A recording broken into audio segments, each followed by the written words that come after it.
We are going to meet a remarkable woman right now. Norma Bastidas is a mother and a survivor of sexual violence and human trafficking. She's also an ultra athlete. In 2014, she broke the Guinness World Record for longest triathlon after swimming, biking and running over 6,000 kilometers from Cancun, Mexico to Washington, D.C. She views this athletic feat,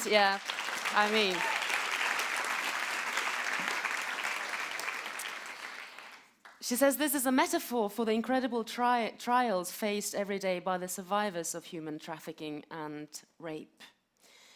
She says that her mission is to give hope, and I think that's such a powerful thing. A glimpse of hope can really make us endure the most difficult situations, and I'm very much looking forward to listening to your story, Norma. Norma Bastidas.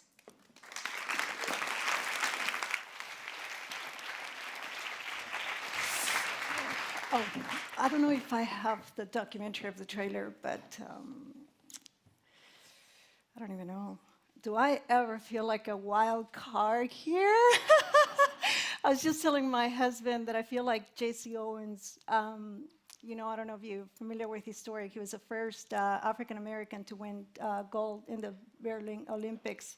And because of the segregation, he couldn't go to his own party. They had a celebration, he had to use the back door. And I just said, I just feel that I came here through the back door. But I'm here, and that's what matters. I'm really going to make you very uncomfortable. And I know this is according to the book that I just received, I broke every rule, and especially with the Crown Prince a couple of times. Every time I bumped into him on the hallways, I just unleash and overshare, so sorry. But I'm here, this is not a social visit, because I do believe that success and growth happens outside your comfort zone. And this is something I learned. And unfortunately, it was a very personal story that you know, I thought it was okay, and then something happened. And I'm going to tell you, how do you go from being a victim to being a champion? And 10 years ago, I was living in Canada. I was a single parent, and I was very successful salesperson. I was fast-tracking to be a manager. I've always been very disciplined. And I had two small children, an 11-year-old and an 8-year-old. And I received one phone call that changed my life. And they called me and they told me that my son had walked into a play structure and broken his nose, and I needed to come. He was tested and he started to go blind 10 years ago.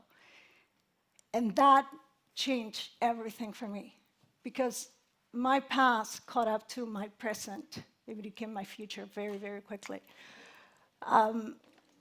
You know, I was, within 6 months, I lost it all. You know, I had a fiancé and he left me. I lost my job. And I had a child who was afraid to go to school, because everything as he knew it changed. The reason why I was struggling so much, it was something from my past. I was raped at 11 years old by a relative that I had to look after because he was blind. From now on, I had to champion a son who was gone blind. But I love my kids so much that I was willing to confront it once and for all. And that's what I did, because my pain was not going to get in the way of his well-being. And I did. Running was a way for me to express myself, because drinking was not an option.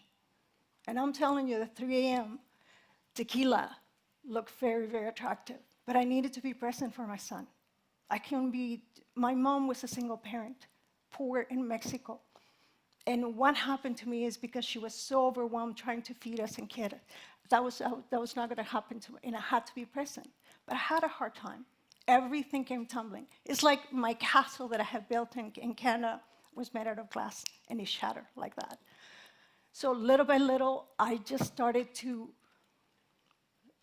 you know, be comfortable with being very uncomfortable, you know, and just confront everything from being, you know, trying to leave my home because of the abuse, to being kidnapped in Mexico City, and torture, just to manage to escape And all that fear led me to accept a job offer in Japan. Then it turned out to be wrong, there to be not true, and I ended up being trafficked and sold.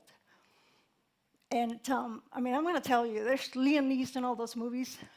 To a lot of people in the world, doesn't happen. There's nobody that is going to come and is going to rescue you. So I did everything in my power, and so many times I wanted to quit, just because nobody was willing to help me, just because by the time I was at what they thought a troubled 24-year-old, I had been a child that was raped, and everybody forgot about it.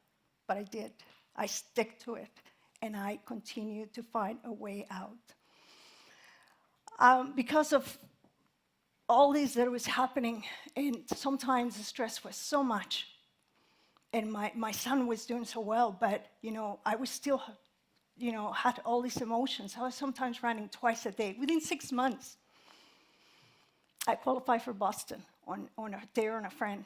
He said, why don't you run your first marathon? And I qualified for Boston, something that so many people takes years. And from then on, I had a purpose. All I had to do is, I could not control my life. How many times I was being fired because I couldn't, I had so much responsibilities that my son was from now on a priority. And, and I kept losing my job, but I could put a race plan, lace my shoes, and show up at the races. My first ultramarathon was 125 kilometers, and it was 8 months after I started running. I was 38 years old. I celebrated my 40th by running the entire series of 50 kilometers to 160 kilometers, winning the series, and winning my age group in Sahara, and did my first world record in honor of my son, because I wanted to talk about what was happening. I wanted to remind everybody that he was not a statistic. He was not a diagnosis called Conrad dystrophy. He was somebody's child that needed compassion. And I did the 7... Sorry. I can't what I do, it's who I am, and I can't separate it. So if I break down, it's because I just can't separate the both. I did 777 Run for Sight, 7 ultra, 7 continents, 7 months. And I became the fastest person to run all continents, an ultramarathon race. 100 kilometers was my shortest, and was in Antarctica. 350 kilometers was in Switzerland. And it was because the doctor told me that my ex-husband and I carried the same defective gene, and we had passed it, and it was bad luck. And it bothered me that my son thought that his life was a product of bad luck. And I said, you know what? It's luck, because you are here to show us something great. And he's 21 years old, and he's a visual artist. He is, in the history of the most elite school in Canada, the first visually impaired child with a seeing eye dog to attend the school. So there you go. He was lucky. Once I became a public figure, because I'm a role model for my kids, how I managed what was happening is, I can tell my son that not to give up, but if he sees me struggling, he's not going to believe me. I set out to show him to do it.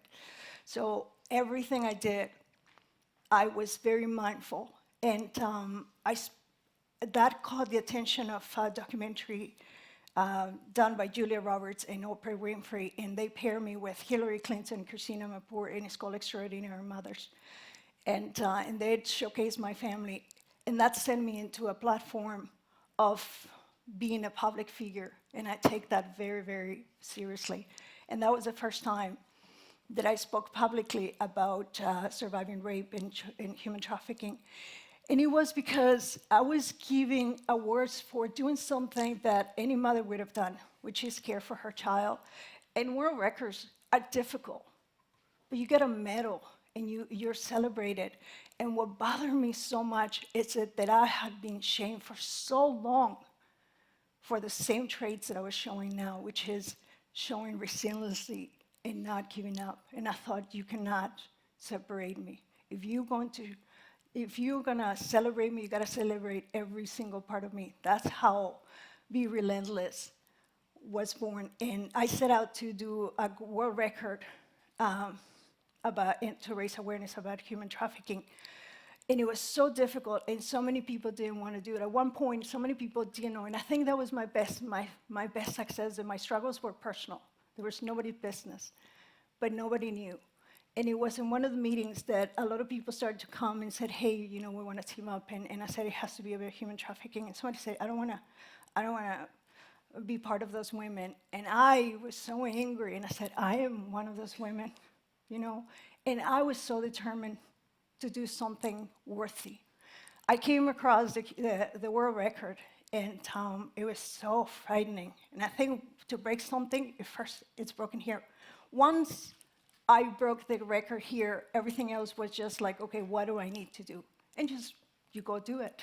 Set up a timeline, you adjust it as you go. But it was very difficult for me for one reason. I couldn't swim.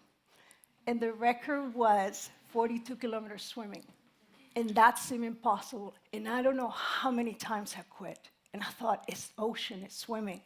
And then I was like, well, you can learn. If you used to learn, you can speak Japanese. If you now speak English, you're trilingual. But it was just so many times that I just really gave up. But it was the unwillingness for people to tackle this issue that just make me angry. And I think my family at one point said, you just need to let it go. And I remember hitting the pool, because a swim team was willing to take me if I could swim 25 meters, and I couldn't do it. And I hit that swimming pool so hard, and every stroke was, why don't you why can't you just get over it? You don't. You learn to live with it. But that's not something that you just get over it. You didn't just, lose your favorite blanket or your favorite pair of jeans. This is something deep, and I did, and I managed. It got so complicated, and I was so determined that I didn't just want to break it. My intention was to break it by a little. I ended up almost tripling the record.